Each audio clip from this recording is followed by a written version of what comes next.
వీరేశలింగం కేవలం రచయిత మాత్రమే కాదు, గొప్ప జర్నలిస్టు కూడా.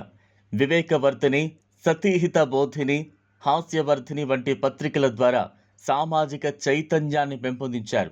పత్రికలను ఆయన సంస్కరణల వేదికగా ఉపయోగించారు.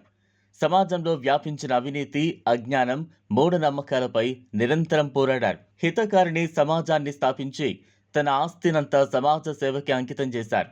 స్త్రీల సంక్షేమం, విద్యాభివృద్ధి, అనాథల సహాయం కోసం ఎన్నో కార్యక్రమాలు నిర్వహించారు.